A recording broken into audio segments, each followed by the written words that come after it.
This is the Hingham Zoning Board of Appeals. Thank you all for coming on this wet evening. These proceedings are being recorded by HCAM as well as by the zoning officer. First item on our agenda this evening is Riverstone LLC. This is a continuation hearing from April 9th, 2018. This is an application for a comprehensive permit under Mass General Laws, Chapter 40B, to construct a 36-unit condominium development, including 9 affordable units on approximately 6.7 acres of land, located in Residence District B. The revised site layout plan, dated March 9th, 2018, depicts 32 units. Who's here for the applicant this evening? Yeah, maybe first. Please. You need another chair over there?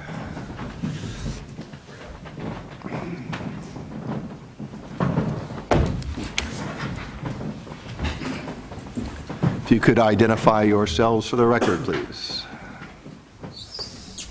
Good evening. My name is Warren Baker. I am counsel for the applicant. With me is Brian Murphy, the principal, and Brad McKenzie from McKenzie Engineering.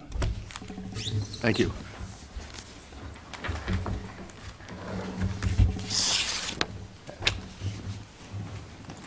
We typically begin the meeting reviewing what has been received from the prior meeting, since the prior meeting. And so for that, I would turn to Emily Wentworth, the zoning administrator. Sure. So we received a number of materials. I'm sorry, Emily, one second. Sorry. So if folks have problems hearing, please raise your hand and we'll do what we can to adjust. Any better? There we go. We received a number of materials from the applicant. These are, in chronological order, a revised waiver list dated April 17th, 2018. It was submitted the day after the deadline imposed by the board on April 18th, 2018, but not actually received since it was only sent electronically to me and I was on vacation that week. So it was received in the office on April 23rd, Monday of this week. We also received an unsigned, undated plan depicting proposed hydrant locations submitted by Susan Spratt, PE, with McKenzie Engineering Group, or MEG, on April 11, 2018. So I apologize, those are not in chronological order. Those were reversed.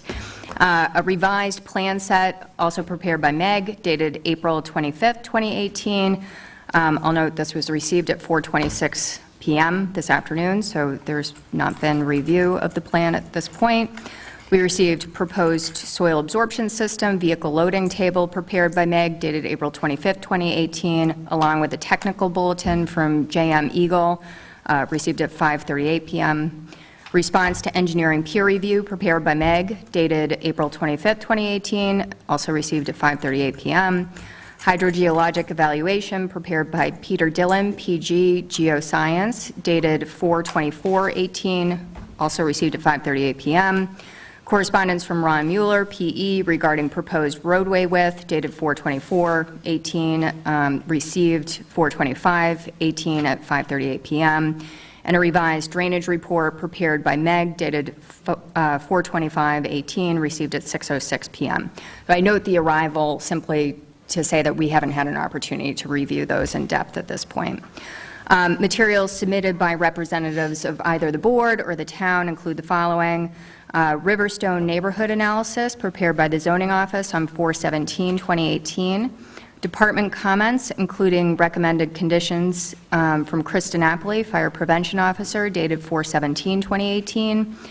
Board of Health comments, including also recommended conditions, dated 4/17/18. Department comments regarding blasting regulations, again from Kristen Napoli, fire prevention officer, dated 4/24/2018. Suggested traffic/transportation conditions of approval, draft ones, I apologize, prepared by Jeffrey Dirk, PE, PTOE, FITE, Vanessa and Associates, Inc., dated 4/24/18. Supplemental traffic engineering peer review dated 4/25/18, also prepared by Jeffrey Dirk, Vanessa and Associates. An estimated cost for construction inspections, from Patrick Brennan, PE, Amory Engineers, dated 4/25/18. And Hingham Shade Tree Committee's list of deciduous shade tree recommendations, revised this winter 2018 from the tree warden, Randy Sylvester, received today. Materials submitted by abutters or members of the public include a document entitled Requested Conditions for the Riverstone 40B Development, dated February 2018, received 4/12/18. Memorandum from Kelly Keelan, PE with CHA, regarding Riverstone Comprehensive Permit, Viking Lane and Ward Street, Hingham, Mass., suggested conditions. It's dated February 20th, 2018, received April 12th, 2018. Comments from Allison Everett Lundgren, 14 Autumn Circle, dated 4/12/2018. Correspondence regarding comments, concerns to be included in the order of conditions, 40B project by Riverstone, from Yvette Youssef, MD, 48 Ward Street, dated 4/12/2018. Correspondence from Edward J. Johnson, 108 Ward Street, dated 4/12/2018. Comments regarding Riverstone LLC 40B project conditions from Steve Hurley, 49 Ward Street, dated 4/13/2018. Comments regarding Riverstone concerns from Stephen Maloney, 116 High Street, dated 4/13/18. Correspondence from June M. Friedman, 13 Autumn Circle, dated 4/13/18. Correspondence regarding Riverstone project from Maureen and Dennis Lynch, 10 Autumn Circle, dated 4/16/18. Comments from Joyce Bethany, 23 Autumn Circle, dated 4/13/18, received 4/16/18. Comments from James Campbell, 15 Autumn Circle, dated 4/18/18. Correspondence from Lisa and Brad Taylor, 16 Autumn Circle, dated 4/16/18. Correspondence from Edward J. Johnson, 108 Ward Street, dated 4/19/18, and comments from Maria and Patrick Burke, 7 Autumn Circle, dated 4/22/18. Thank you, and thank you for the members of the public who have submitted comments. It's clear that people were thinking about this project carefully, are aware of its impact, and have taken the time and put in the effort to make sure that your comments and your specific suggestions for conditions be brought to our attention. And so for that, I really appreciate the effort that you folks have made. As you know, the purpose of the meeting this evening was scheduled to review and prepare and advance to the applicant our proposed conditions, as well as a review of the requested waivers, which is the number one item for us to accomplish this evening. At this point, I'd like to turn it over to the applicant to review for us what it is that they have prepared and given to the board. Probably the best way to start is to have Brad McKenzie go through his response to peer review, as well as the other submissions that we have recently made. There have been some plan changes. The purpose of those was to address, again, some of the outstanding issues. So we received plans this evening. Is that what you're referring to? As before, and sometimes that happens, and I understand that, some of the peer review we don't see until the hearing we get them. This is our first opportunity to respond many times to those things, and so we've tried to respond within that period of time. That's what we'd like to present. So are you saying that the responses here are all for new items and not the old items that have been outstanding for a while? I'm not sure how to distinguish. If there have been, for example, the health department, okay, who made a comment. They made that comment a number of months ago. Correct. We responded.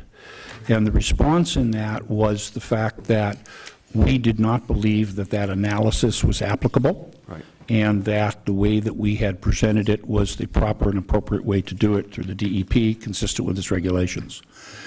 Then a letter comes in a period of time after that, Matter of fact, there was a comment made at the last meeting of why we wouldn't talk to them and couldn't understand why that was. Well, the interesting part about it is that I was in that conversation, he wasn't, and the answer was we'd be happy to speak with them. However, we needed our peer review to take a look at what questions they had to make sure that we could properly answer. We went out, got it reported to the board that we would be doing that, and did, and now we've received the response from him that we'd like to make sure we present it to the board. So I don't know whether the quote that's new or that's old, but it's outstanding. So specifically with the plans that we received this evening, I understand that there's a number of substantive issues with respect to other reports, but in terms of the plans that have been received this evening, which we have not had a chance to review, which our peer review experts have not had a chance to review, what are the changes there? I could summarize them, but I bet the expert would be far better. But the essential is that we have responded to a number of comments that are now reflected in the plan. So they're not essentially a new design, but they are only designed to address the outstanding questions that may have occurred. For example, the length of a driveway in front of two buildings. That has been extended.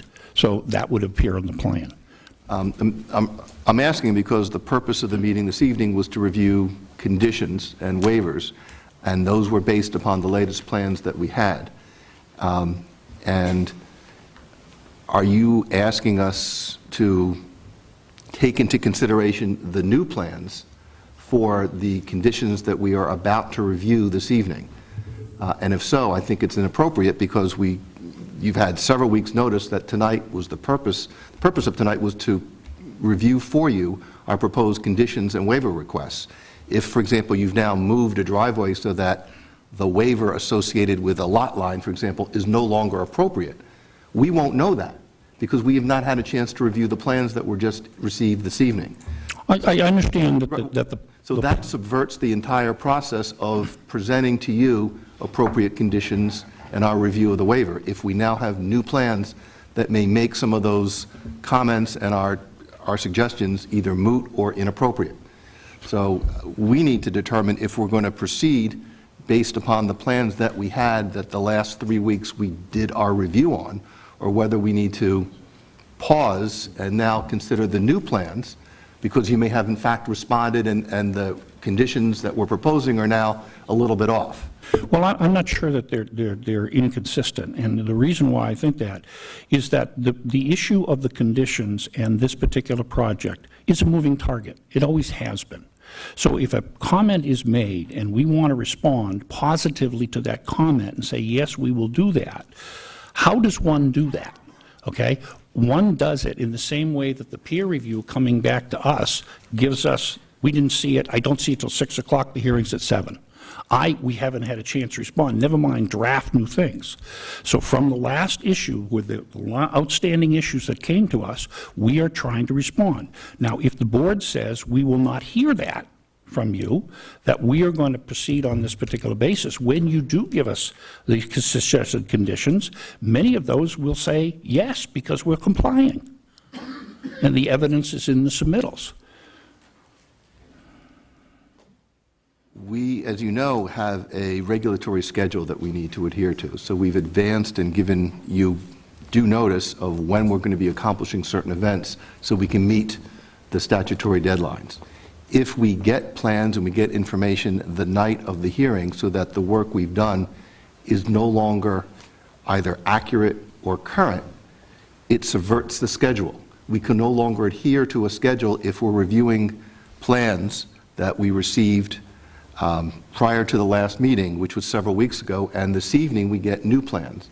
So I'm looking to come up with a method that does not waste your time, our time, or the public's time, reviewing conditions that now may or may not be appropriate because we now have a new set of plans. Can I also add to that? As Mr. Baker said, there may be conditions that they'll say fine because they've already complied with them because they've revised the plans. But the other big unknown is, has anything that's changed in the plans or in the 4 letters you got at 5:30 today perhaps trigger a recommendation from your peer review consultants or your staff that additional conditions shall be proposed, and there's no way for you to know that tonight as you go through the conditions. Well, in all fairness, I think that we suffer under the same burden that you're indicating too.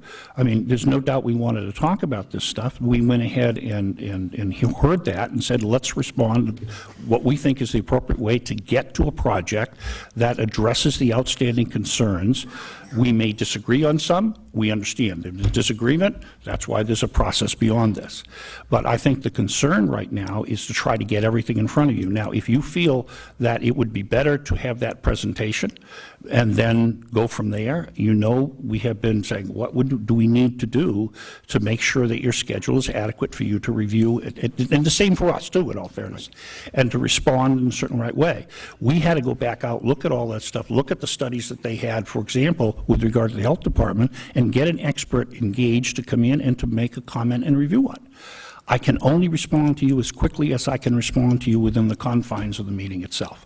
So we yield to your question about how do we get there most efficiently. If you say we're going to talk about conditions at this point, so be it. But I would reserve and want the right to make sure that we make our comments publicly in the same way that it has been done again and again from the public and from the peer review to address some of those outstanding concerns so they understand. Right, but part of what we did is you made specific requests, and I believe there was a motion last time that we would get the information by a certain date so that, in fact, we'd have adequate time. And those deadlines were not adhered to. I'm not saying you shouldn't respond, but you need to respond within the times that were discussed, or you come to the board and say, hey, guess what? It took us 2 weeks longer to get a response, so let's push everything 2 weeks. But we can't be stuck in a position where we get the information several weeks later, but we still have the condensed time schedule, so we have to act now. So you look confused. Well, I'm confused. For example, at the last hearing, I understand that you requested that the waiver list, which is an ongoing document, we've submitted a waiver list. We've had arguments or difficult with regard to it, and you're right. It was prepared on the 17th, and I can't tell you why, but it was then transmitted on the 18th. So the response is, well, someone's not there, so therefore you can't count it until the 23rd. So we're late by a week. That's the perception, okay? You know, we've talked about the fee that was in there. Yes, we were half a day in not delivering the fee. We were half a day, I admit it, and I apologize to the board for that, okay? But we weren't 4 months in arrears, which is the public perception again. So we're trying to do this, we're trying to work with it. In all fairness, the changes and the modifications and the fact that we have gone from preliminary plans to something far different than preliminary plans, all right, has caused us, obviously, a degree of engineering time and effort. Many of the conditions that you're looking at, many of the requests that we have, I personally believe are beyond your scope. But we are trying to meet that by giving these things. Then it's difficult to come back in to say, yes, we're trying to respond. So you tell us when we can respond, we will respond. If you want to postpone it and say, let's get back at this point in time, as I indicated from the earliest time, I don't want to extend this any longer. You guys are volunteers, you spend an awful lot of time, you're dedicated. I was the chairman of my ZBA for 18 years, every week, I know. Okay, on both sides of this particular transaction. So I understand the dedication that you have and everyone else has, but I want to try to get everything on the table so that what we're going to do is we're going to undo this with a less than adequate satisfaction with anybody when we move from this stage to the next stage. I would disagree that anything that we've requested is beyond the scope of what's appropriate for these hearings. I think we've requested information that's necessary for this board to make its determination. We have gone over at many meetings outstanding issues and requested the information. I think now may be an appropriate time to review what we think are the outstanding issues, and then we can cover what you've done. We have asked for genuine responses to board comments from prior meetings in narrative form or through plan revisions. We've received written responses to concerns that that we've raised with respect to the proposed plans, many of which indicate that the applicant would not be providing additional information or modifying the plan. In other words, we've asked for a photometric plan, which we've been told we're not going to get. We've asked for detail on the wastewater disposal system, which we've been told we're not going to get. We've asked about the playground, which we're not going to get. We've asked about about additional buffers to neighboring properties or on-site wetland resources. I'm not sure if it's covered now in the new plans, but so far it's not something we've received. We've asked for responses to identify safety and constructability concerns concerning the retaining walls. I understand we're not getting that. So there are a number of items that we have requested, and I know that Emily has gone through and have requested that we've not gotten. We've asked about a cut and fill analysis. I believe we've not gotten that. A hydrant flow tests and confirmation of the availability of potable water, or a will serve letter. I'm not sure we've gotten that yet. We've asked for documentation related to the load-bearing capacity of the SAS under Road B to accommodate fire apparatus. Maybe we've gotten that. That may be in what's recently filed. I'm not aware. So for those things that I've just gone over, is it your belief that we have them or that we will be getting them? So again, I don't want to be in a position where we're about to review conditions and we're going to get it later. Many of the things you have gone through in your list, I believe that we have answered in the plans and testimonial. The fact that you say, we want this, and our answer is no, right. We are not going to do that. You take it, you judge it, you do it. We believe that we're right in saying that we're saying because of either it's inappropriate or it's more than preliminary or for another reason that makes it uneconomic. I think we've answered most of those. But look, let me just stop you because I'm not arguing with you whether or not it's appropriate for you to provide it to us. We have our position. I understand you do. All I'm looking for is a yes or no. And I'm we trying to get are there. going to get it because we can't have these hearings and then all of a sudden it shows up and now the conditions that we're raising are inappropriate. Well, I think we've answered many of them, and many times when it's raised again and again and again and again, it partly getting in the red, sometimes we feel we're unheard, but in this delivery and in this package and in the response, you'll find that many of the things you have talked about are responded to. For example, the 20-foot right away. It has been a constant issue between the traffic engineer and the fire department and the police department, et cetera. We have moved it from 18 to 20 feet, and we say we believe that 20 feet is adequate. We are saying it again, all right, that 20 feet is adequate. I don't know how to respond more to that, but I know that it's brought up every single time at every single meeting after we have answered the first time. So I don't look at that as an outstanding issue.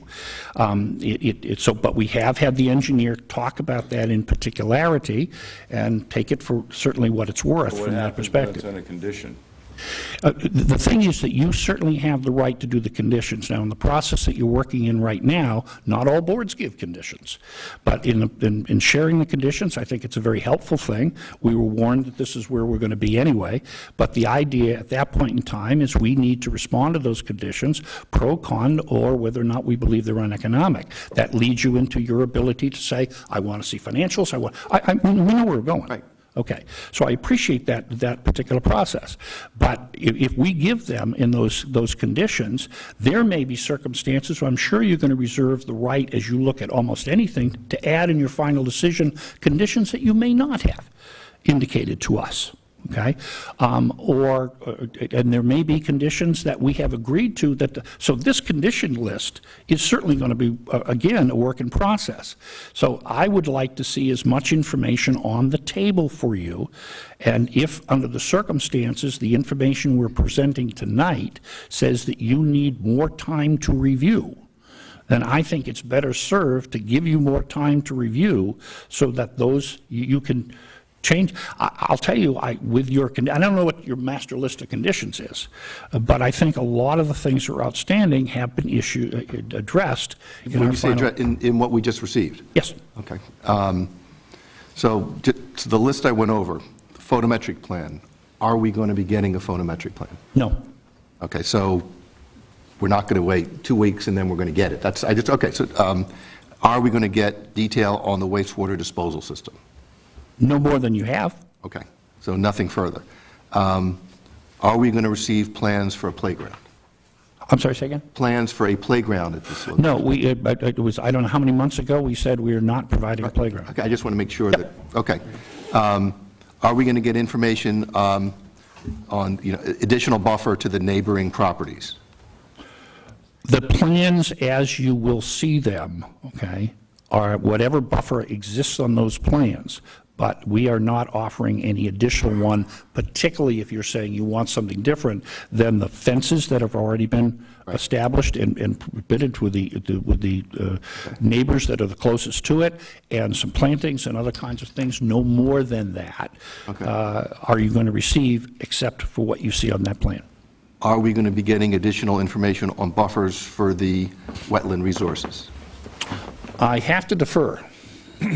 Other than what is now on the plans that we've not yet looked at this evening?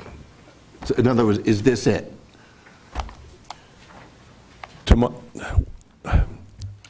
Based on conversations with the client's or applicant's wetlands consultant, Brad Holmes, he met John Zimmer, your consultant, at the site, and the only outstanding issue, it appears as though Mr. Zimmer has agreed with the limit of the bordering vegetated wetland. The only outstanding issue is whether or not a vernal pool exists on the site that is jurisdictional under the local wetland bylaw. To date, they've been unable to come to the conclusion as to whether or not it exists because you have to observe as to whether or not it holds water for a minimum of 2 months during the spring and summer. That has not been done. I'm not sure it can be done until May. Okay. So that is my understanding of what the outstanding wetland issue is. So what I asked, though, is additional buffer to the neighboring property, I'm sorry, to the on-site wetland resources. Are you referring to moving units away from the wetland, or? Yes, whatever buffer that you would be proposing appropriate, is it now, this is it, or? This is it, Okay, yes. so it's not 2 weeks, we get something No. more? Okay.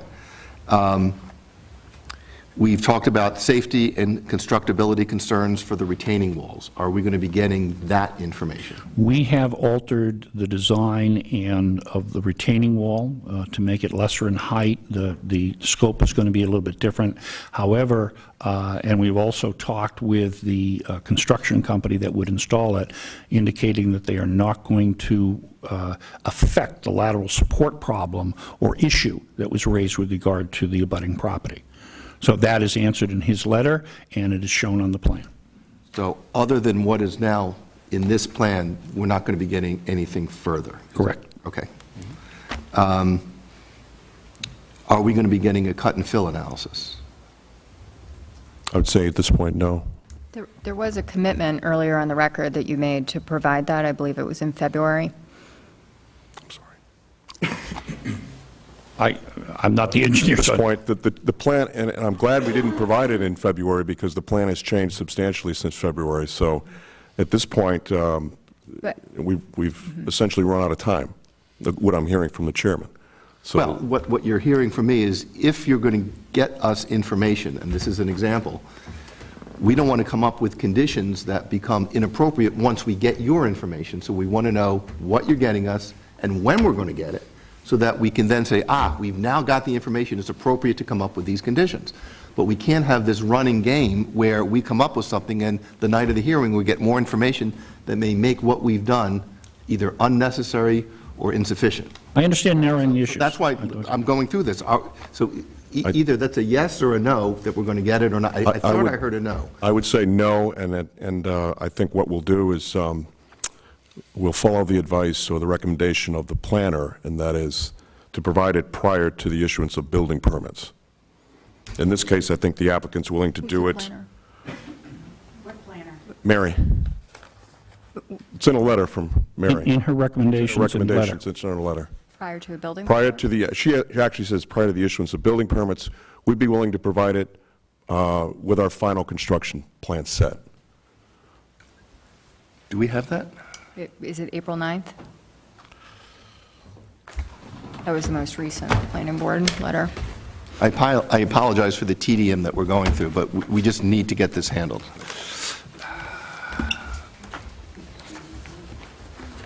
April 9th, you're correct. Letter.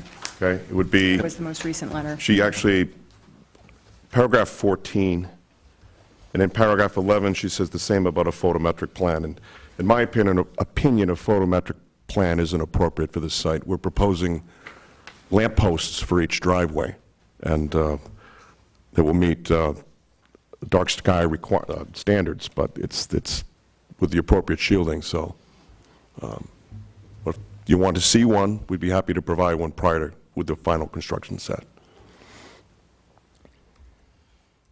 Are we going to be getting hydrant flow tests? They're being done at 9 o'clock tonight.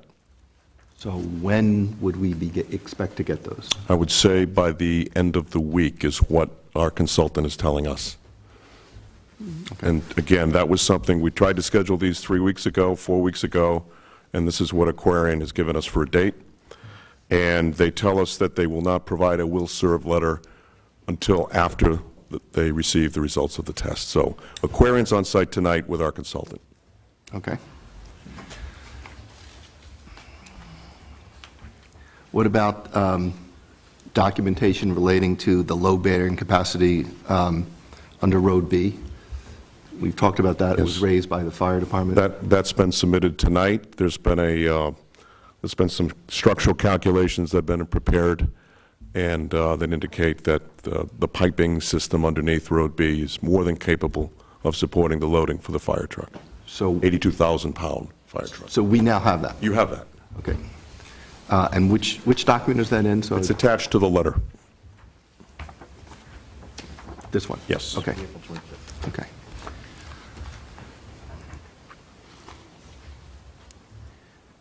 Do we have a traffic analysis that explains the expected impacts of the proposed roundabout on abutting properties? My understanding is that the roundabout recommendation from our traffic engineer was designed, and I think he made the conclusion that there was no significant changes at all with regard to the traffic of the flow or anything with regard to that from his prior situation. However, he made that recommendation in response to the fact that they said, is there going to be, with that transfer from that street to from our street, some other safety issues, and what kind of mitigating factors could be brought in? His recommendation is the fact that this roundabout, if you will, would be the safest, and it would also be the most traffic mitigating type of thing to put in. Our answer, when I saw Mr. Dirk's letter just before I walked in here, his recommendation is, no, I'd much rather have a straight road there. It is a town road. If the town says we prefer to have straight road, fine, we're happy to do so. We were trying to accommodate a concern to make it safer. If he believes that less safe, from our perspective, is the way to go, we're happy to just connect. And that we said that in his letter tonight. So I'm not sure that that's a conclusion that this board is going to accept. What my specific question was is, are you going to present a traffic report that shows the expected impacts of the roundabout? We are not going to do a particular one for the roundabout, more so than what has already been stated. So there's nothing else coming in? Correct. On that, okay.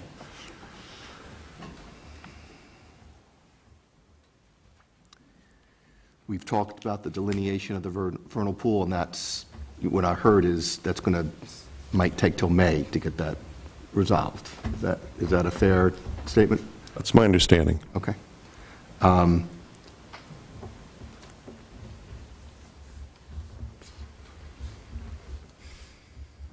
Any other items, Emily, that you believe are outstanding that we need to cover?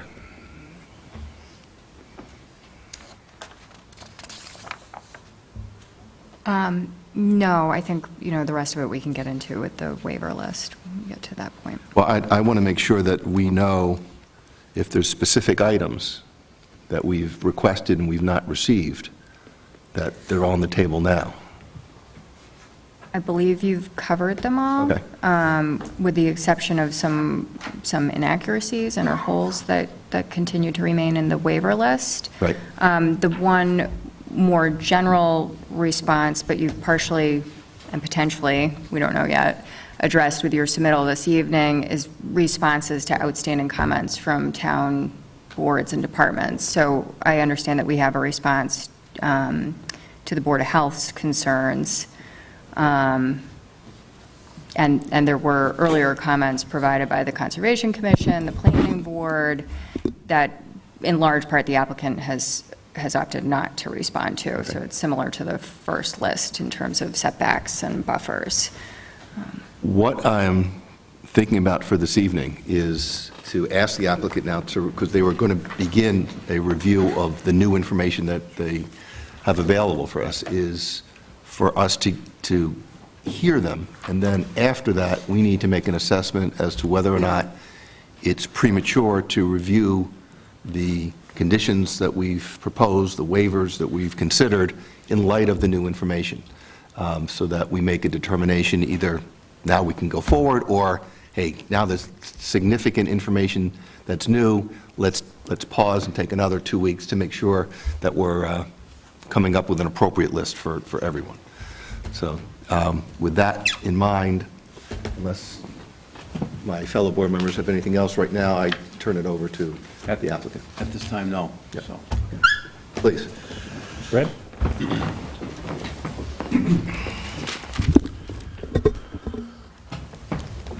A lot of what we just discussed is covered in the correspondence and the plans that we just submitted this afternoon. As Emily read into the record, we submitted an April 25th letter today, which was in response to a peer review letter prepared by Pat Brennan of Amory, dated April 9th, which we received 2 weeks ago today, and a letter dated April 3rd from Jeff Dirk for comments that he made relative to the site plans. So what we've submitted is 8 sets of plans. We'll be submitting hard copies of the drainage revised hydrologic analysis tomorrow, which was transmitted today via email. There's a letter from Ron Mueller Associates, which discusses his recommendation and comfort level with a 20-foot wide roadway, and a letter from Geoscience that addresses the Board of Health letter dated, I think it's March 9th? March 6th. March 6th, which discusses, presents their opinion that the site is nitrogen sensitive and requires additional nitrogen removal measures in order to comply with local and state regulations. So I'll try not to be redundant and review some of the items that's in Pat Brennan's letter. As you indicated, we submitted a revised waiver list, and this waiver list was primarily addressed changes in the setbacks that were provided or requested from the revised plan set that we submitted a few weeks ago. There was more specificity provided with respect to requests from waivers from the Board of Health regulations, the wetlands bylaw and regulations. We did indicate a few minutes ago that, and it was a question by Pat, where do we stand with Aquarian? The flow test is being done tonight at 9 o'clock. Hope to have those results by the end of the week with a will serve letter, probably by next week. There was some confusion, I think, at the last meeting about the number of hydrants on the site. The plans did show 2. One was somewhat masked by a mail kiosk and some notes at the intersection of roads C and D.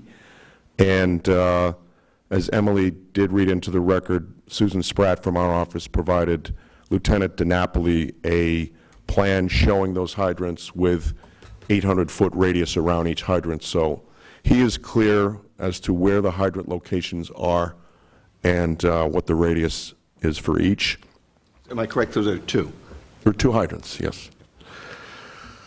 We did submit the calculations that confirms that the The pipes under Road B associated with the septic system are capable of accommodating the loading from the Hingham fire, largest fire apparatus. There are updated pipe sizing calculations provided that Mr. Brennan requested. And regarding the wall, we did have some communication with Ready Rock, who supplies the large segmental block, concrete block walls. It is possible to build this with some shoring to not disturb the neighbor's property. The extent of the footing and the batter of the wall would not extend onto the neighbor's property. And the height of the wall has been reduced to 15 feet high because we're grading, we're doing some grading between the property line and the top of the wall so to mitigate the height. And what we say in the response letter is that the final design of the wall will be provided by a Mass-registered structural engineer, which is required for any retaining wall under the state building code over 4 feet in height. The Vanasse and Amory asked for a 50-foot leveling area that was less than 2% in grade at the intersection of Road C and Ward Street. The plans have been revised to provide that from the stop line into the site. As Walter mentioned, Warren mentioned, some of the units were Mike, can you just adjusted. stop you? Which plan has that? Which, The plans I just, I know, but what page are we? the profile sheet would show that. I'm not sure what sheet, let me see. Look at the cover sheet, there's an index. C3 would show that leveling area. Roadway profile.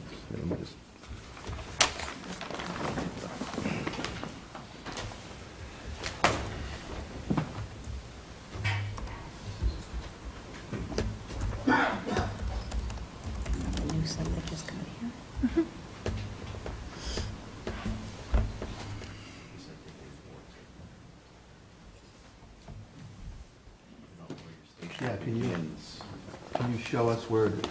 Sure.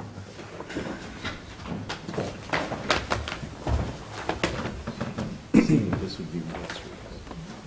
It's right here. Yeah. Right there. It's 1%, and then there's a vertical curve that transitions less than 2% for the first. Okay, okay. Really separate. Right. You got something, Pat? Well, we'll get, yeah, okay. Go ahead.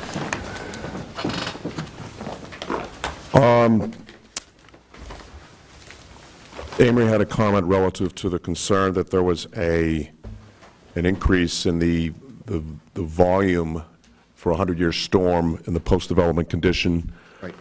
The design plans that we submitted tonight were revised to provide additional storage volume within the detention basin, so that's no longer the case. And we understand that Pat may need to review those calculations.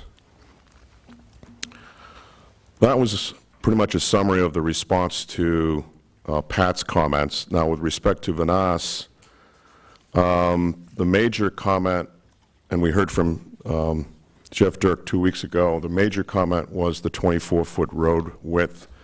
And Mr. Mueller couldn't be with us tonight, but he did submit a letter that discusses his support for a 20-foot width. I could read the letter into the record. It's about a page long. Is that Like a attached to- paraphrase. It's attached to my letter. 1 second.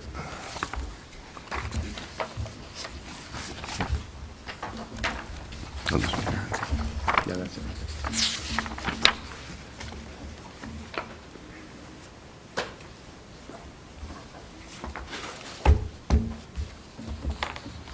I don't think you need to read it into the record. We've, Okay. unless you've got a preference, but we clearly have it here. Okay. No, it's, that's fine.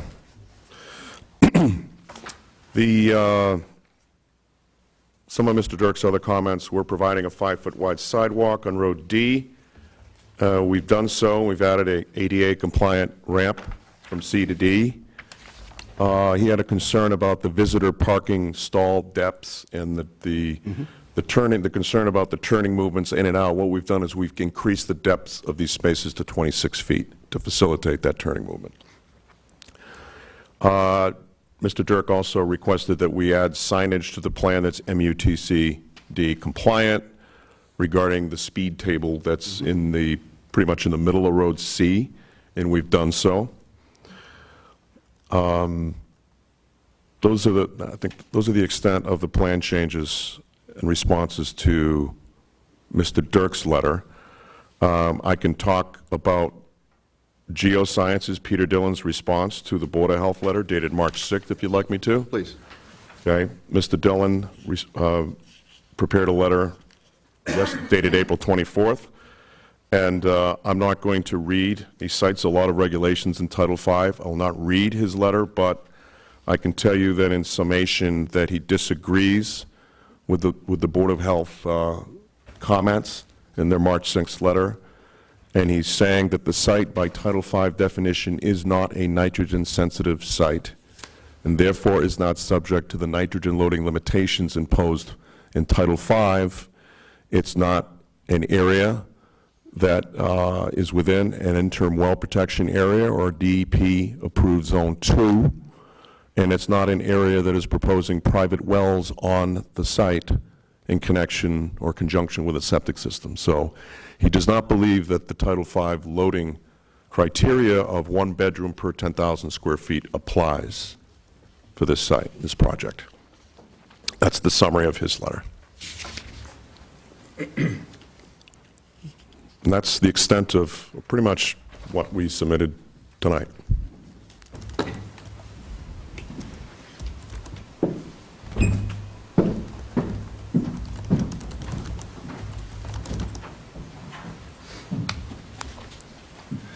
Emily, has a copy of the of Peter Dillon's letter been provided to members of the Board of Health?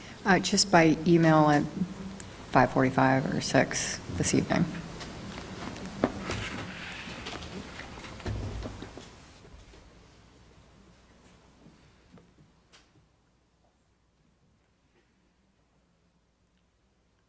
Have there been any changes to the proposed design for the second means of egress? In other words, you're still closing up Viking Lane and you're still going out? Correct. So no changes from last meeting on that issue? Is that Oh, correct? no, the pavement's proposed to be removed as it was shown in the previous version of the plan and loamed and seeded. Okay. And no changes to the autumn circle design? No.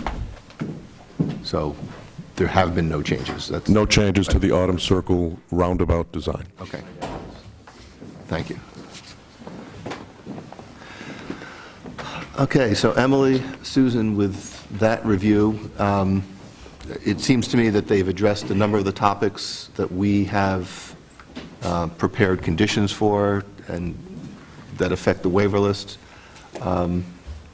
We should decide if it's productive to move forward with our review or our presentation, or whether or not we should take the time to see what else needs to be added so that we're not giving them a partial list and then surprise them 2 weeks later, say, hey, there's more coming down the road.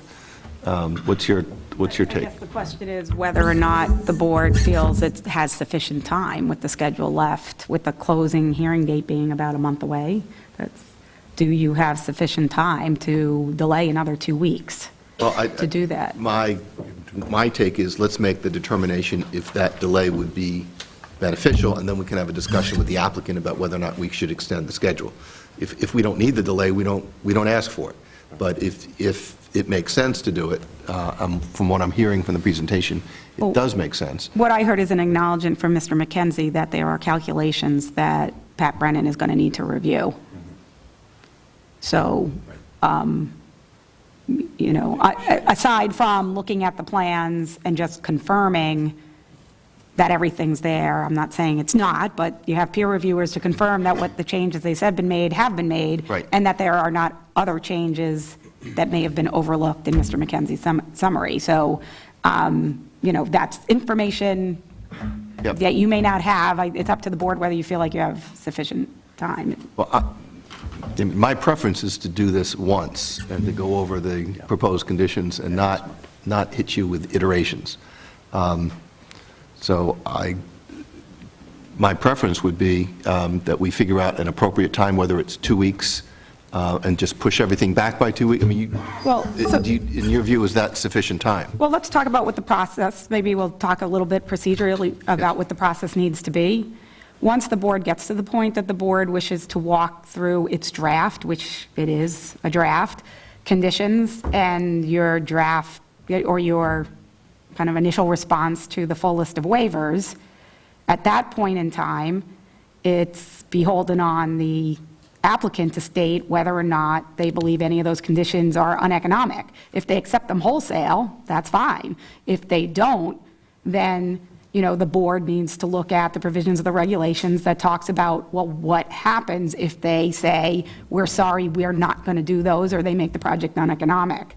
And if you delay another 2 weeks on this discussion, without an extension on the backside, then the full process under the regulations may be hampered. So I think the applicant anticipates, as we anticipate, that you're simply not going to accept wholesale what we're going to be suggesting. Pretty good bet. Yes. So I think we should assume that the schedule would ramp But out. I do have a question as you're deliberating this decision. I think that there are 2 ways to go about the waiver list. One of them is provide us with your waiver list after you have reviewed everything that you want to review, and expect... Wait, one second. Go ahead. I'm sorry, please. Okay. I'm sorry, I misspoke.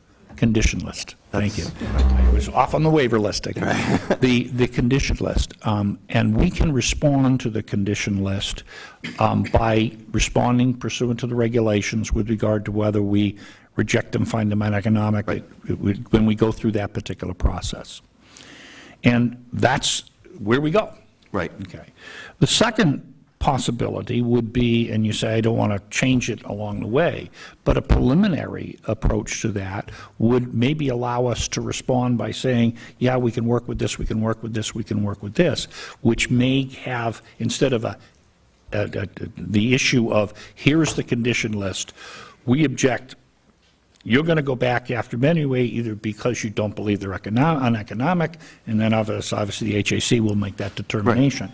Or what we do is to see whether or not that advance, in other words, if you gave us an advance copy of what that list may be in the next whatever, that we would be able to at least give you some input on that one.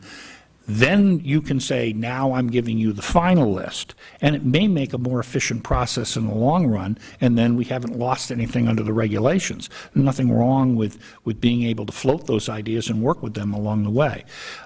Or if we can, battle from afar. So I didn't know whether or not the second was an approach to.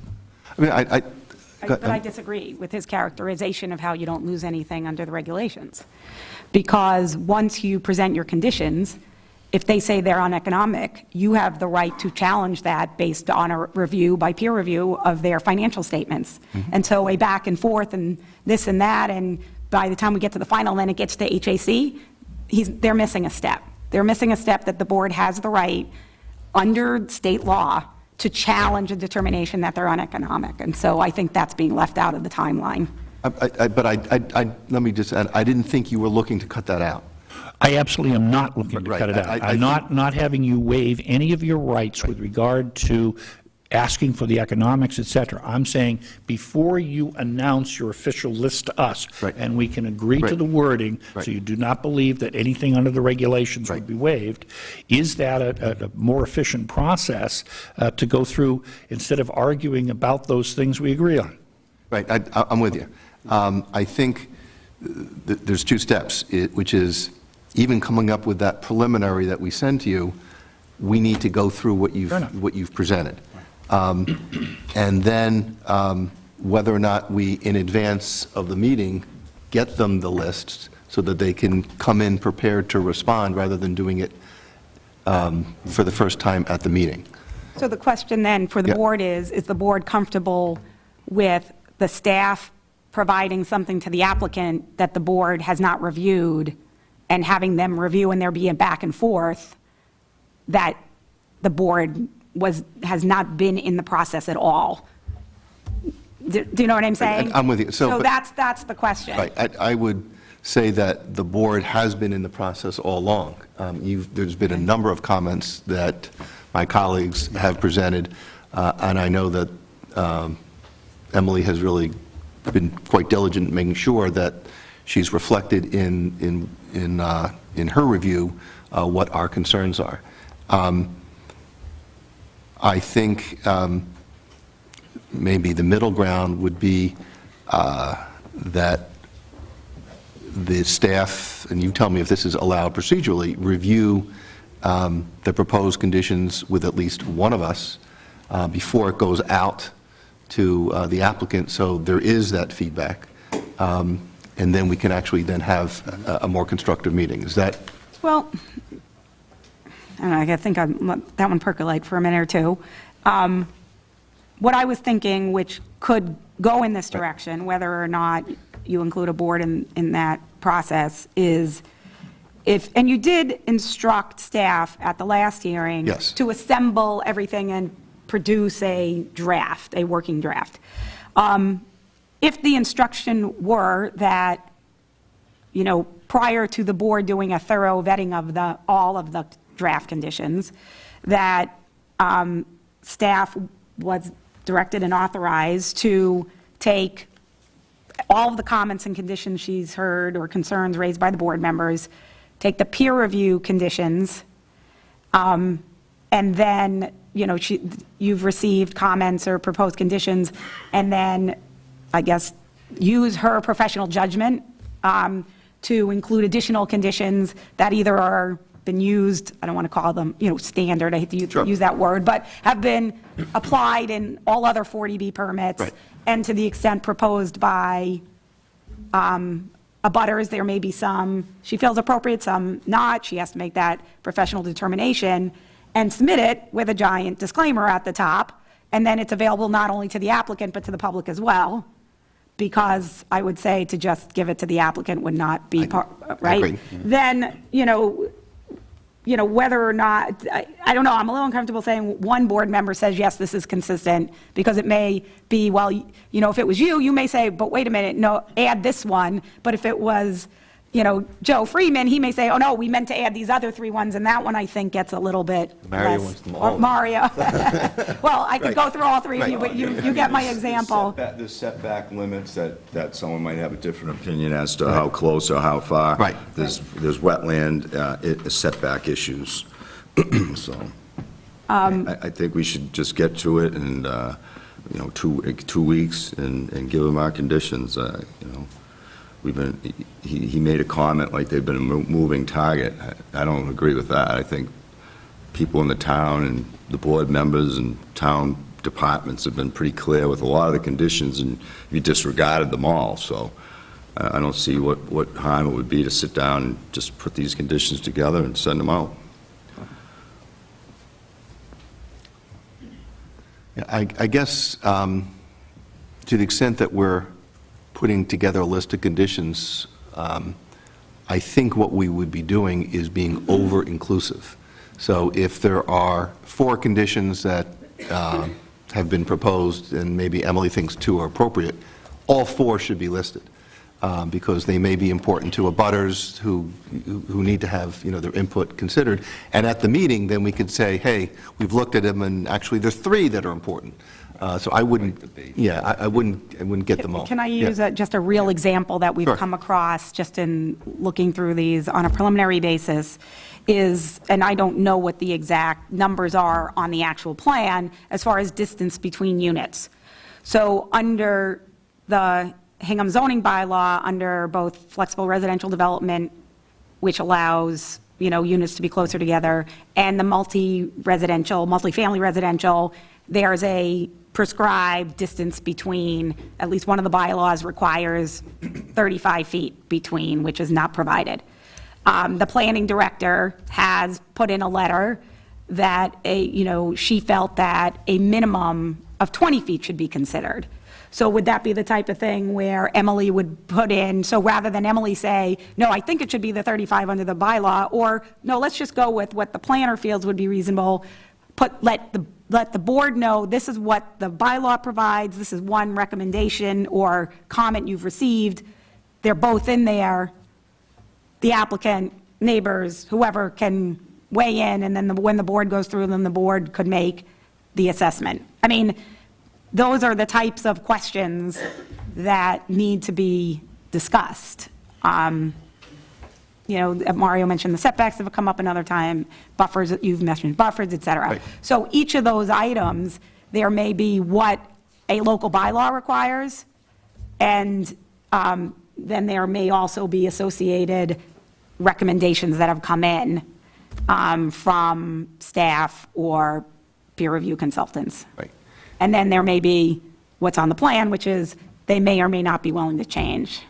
Right. Or do we proceed this evening and go through with what we have, knowing that some of it may be off because of the new information we've received?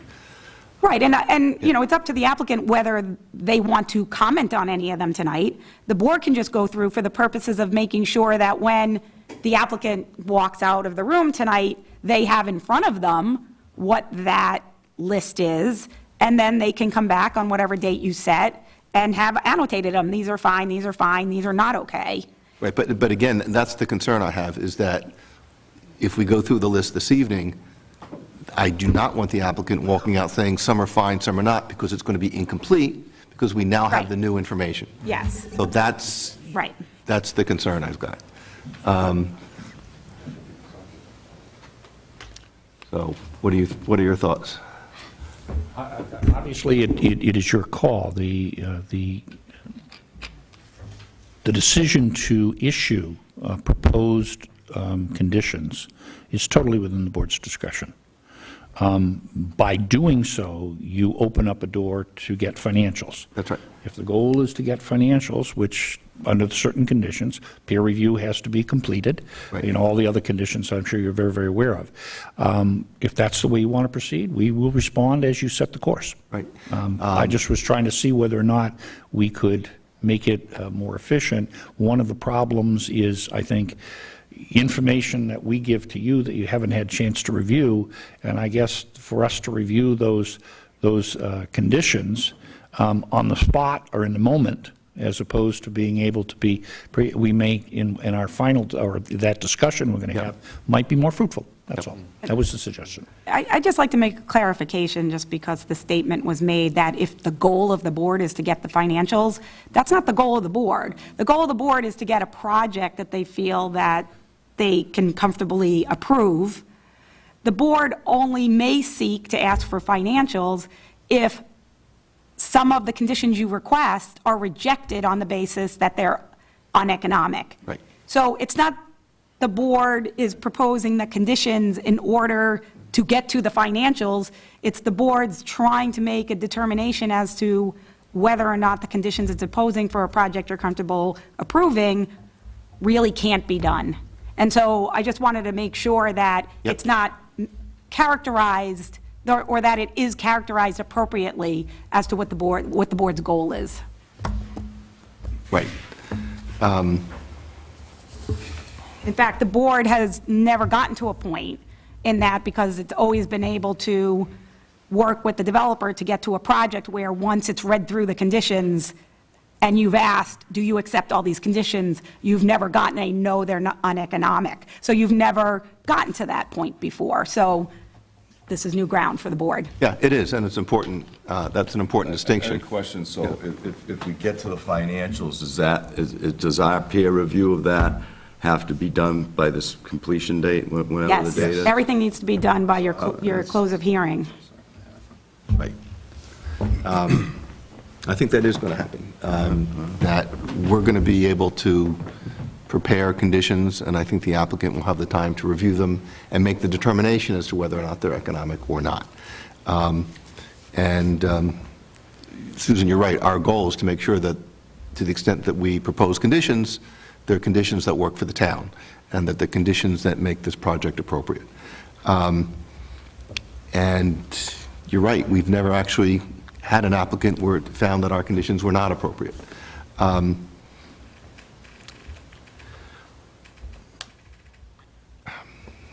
Emily, do you have a thought before I go into where I think we should be going? Are you comfortable proceeding with what we've got? Okay, so staff has spent a lot of time working and preparing conditions, so I'm inclined that we begin that process this evening, but it sounds like we can't conclude it because we got new plans. And knowing that, I think we should have a discussion about what the schedule will look like, because I want to make sure that we can review this and get you then the complete plan, the complete conditions that we'd be proposing, knowing that what we're doing this evening is by necessity not complete. I don't want to be confused about, in reading this, at one point you said you'd prefer to do it in one sitting. That's right. And so what I'm sensing here is the fact that you're saying, let's extend for, I think you used the word 2 weeks, so that you can complete that review, incorporate them in as additions or subtractions to the work that's already been done. Those would be presented to us, and in 2 weeks, if we can have them prior to that, then we can at least have a discussion with regard to it. If you're asking us to make a determination of rejection based upon an economic basis, there may be rejections, for example, based upon it's not consistent with the regulations. There's a number of reasons why we may object, but assuming that it is based upon uneconomic, that has to be a determination taken. That's just going to take time.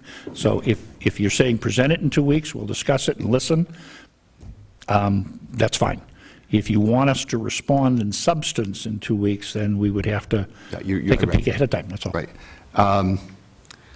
I will tell you that part of what is motivating my sense of timing is my own schedule. In 2 weeks, I will be out of the country, so I will not be able to do it in 2 weeks.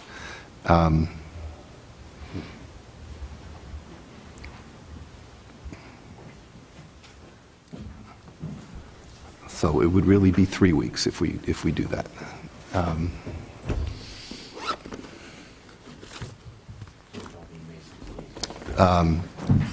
Correct. The week of the 14th. That's right. Week of May 14th? I can't do 14th. I cannot do the 14th, The that's a whole- Monday. Not the day of the 14th, the whole yeah, week. yeah. The whole week is what we're We looking have a at. meeting already scheduled on the 14th. That's a joint hearing of the planning board that theoretically we could add something else to. No, so we're talking about the week of the 14th to the 16th. Yeah, okay. We also have a meeting on the 15th, and it sounds like we will also be having a meeting on the 16th. I raise it because we're having an issue getting a quorum for the Monday and the Tuesday already. So you'll just have to nudge, the guys on either side of you to.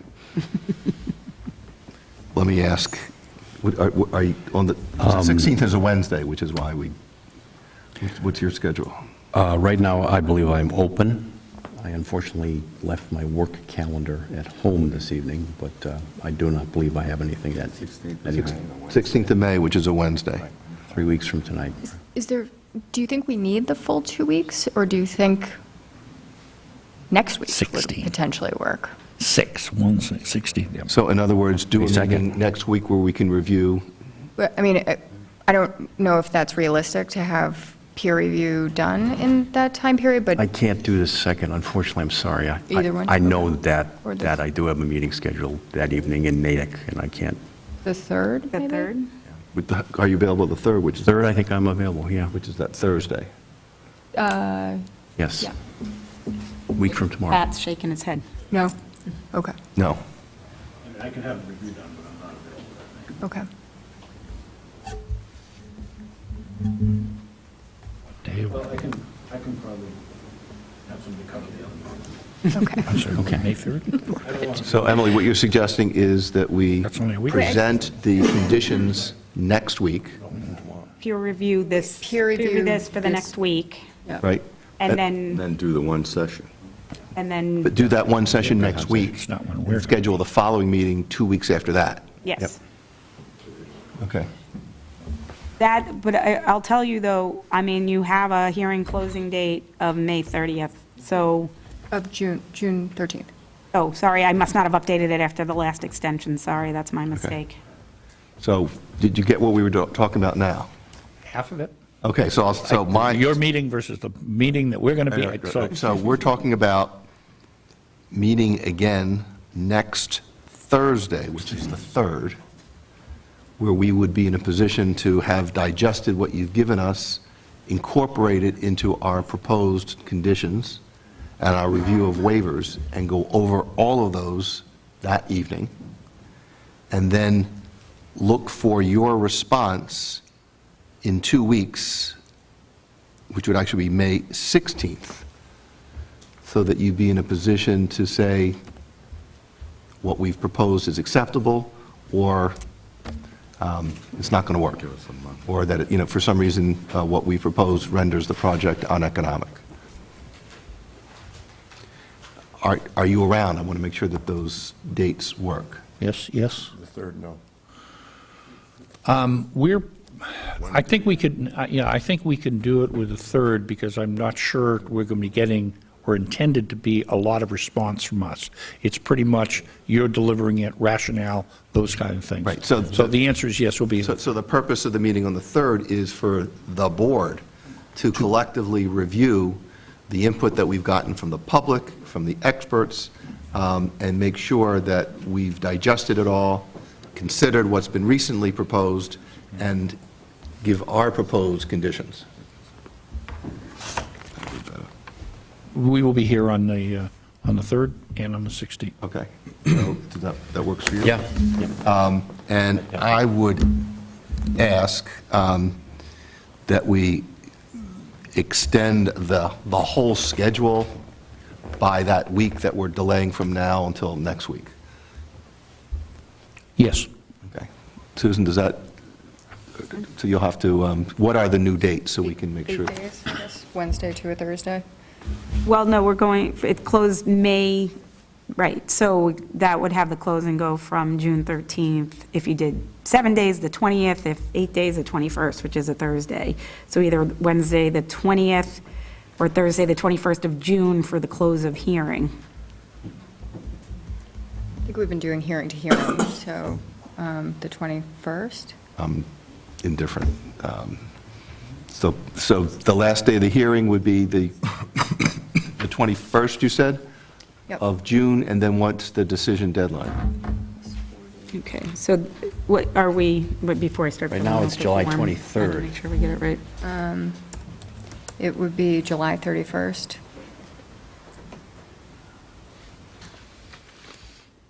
I'm sorry, are we going off of June June 21st? Tuesday. Yep. Decision. And final decision by August 14th. So I'm sorry, you said July? July 31st. July 31st. Okay, so if you could, Emily, just make Now, it, what would the filing deadline be? so let's get these dates out, make sure that August 14th, is that it? What day of the everyone week? here has them and that they're acceptable, so we're not, My Outlook's not working. Okay, wait, so July 31st is a Tuesday, that would be the decision deadline, and then the filing date, if it went out 8 days, would be Tuesday, the 14th, August 14th? Yep. okay? And so, then the continued hearing date is to May 3rd? At 7, right? Hearing extension.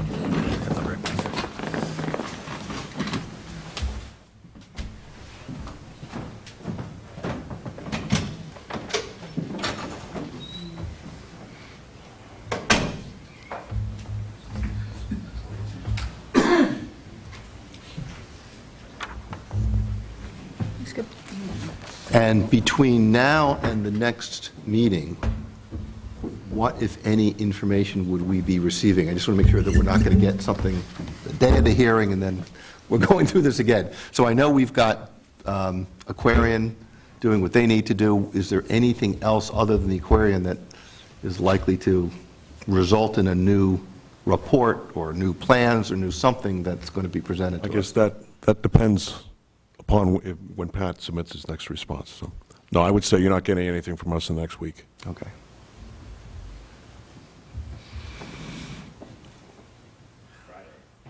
Right, okay, well, No. Okay.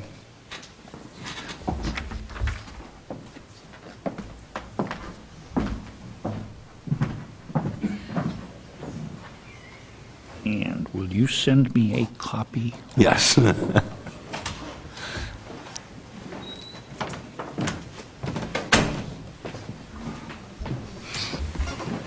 I miss much? You missed a lot. We've solved everything. Okay. Let's see, today is April Today's the 25th of April. 5th, all day.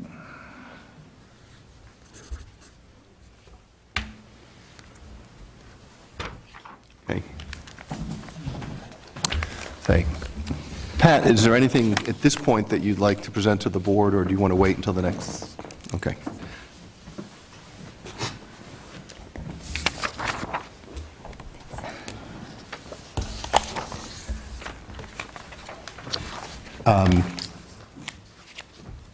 Emily, I know that we are going to be looking at waivers and conditions next week.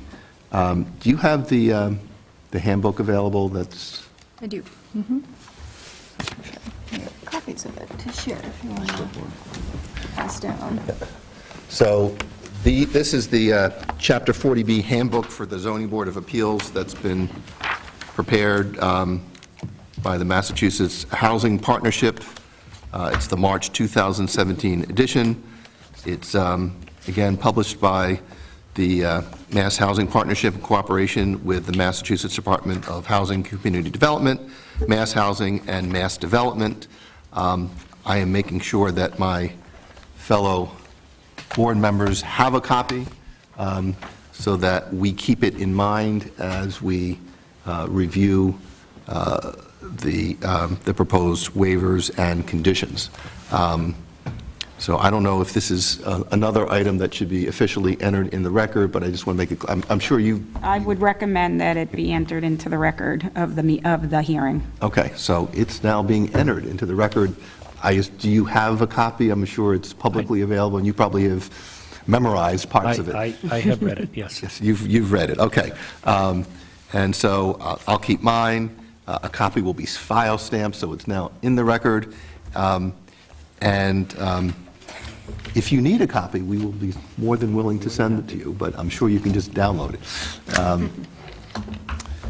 Because this will be an important resource for the board as we prepare for our review. Are there members of town committees, town officials who have comments or questions for this evening? Warren. Excuse me, Warren. Oh, I'm sorry. Entering Would you mind time. passing that pen back around? Emily didn't realize it was my pen. Sorry about that. Thank you.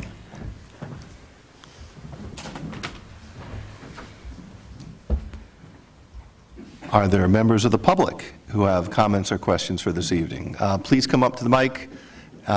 Just give us your name and address, please.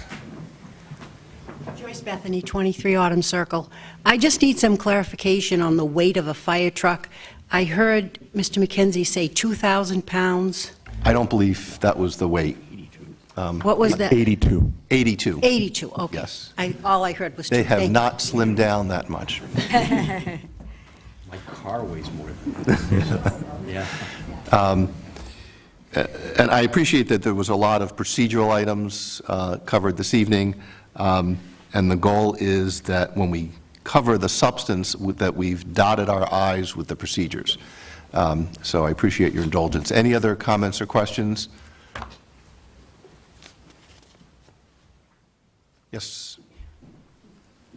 I have, Wait till you get up to the mic. Joyce Bethany, 23 Autumn Circle. I have a question. Have you heard of the VISM, V-I-S-S-M?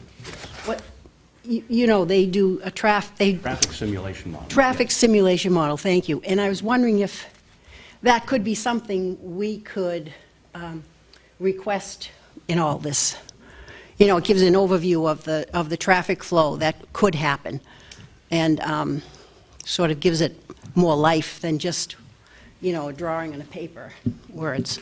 Anyway, I'm not a traffic engineer. I want to make that clear, but I've worked with traffic engineers for probably 30 years. It ain't rocket science. But VISM is normally used in, larger applications for, complex roadway networks, like on an interstate highway when you're adding a new interchange, for example, or some, significant modifications to existing roadways. I don't see the applicability here, to be honest. But just to follow up, Yeah. that's a question that we will put to But we will our, pose to Jeff to our Turk. peer review Right. person, and if he thinks it's appropriate, he'll let us know. Correct. Thank you for raising that.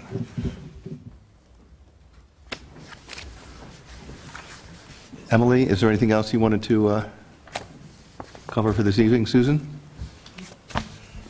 So with that, do we need a motion on the new dates, or they? Yes. Yeah, So I think what- we should do that. So, do you have the new, okay. Okay, so the following dates are have been agreed to by the applicant, and I would entertain a motion as follows, that this hearing be continued to May 3rd, 2018 at 7 p.m., that we accept that there is now an extension of the public hearing to June 21st, 2018, and that the deadline, which would be the last date for a public hearing, and that the deadline for this board to render a decision is July 31st, 2018, and that the filing deadline for our decision would be August 14th, 2018. Is there such a motion? So moved. Is there a second? I'll second. Any discussion? All in favor? Aye. Thank you. In case I will any- entertain, Before you do that, in case anyone's interested, first intermission, Bruins 3, Maple Leafs 2. Okay? All right. Thanks, Just in Joe. case you were wondering. Just in case you were wondering. They're winning. so with that, On the record, now that we have that on the record. I will entertain a motion to adjourn. So moved. Second. All in favor? Aye. We are adjourned. Thank you.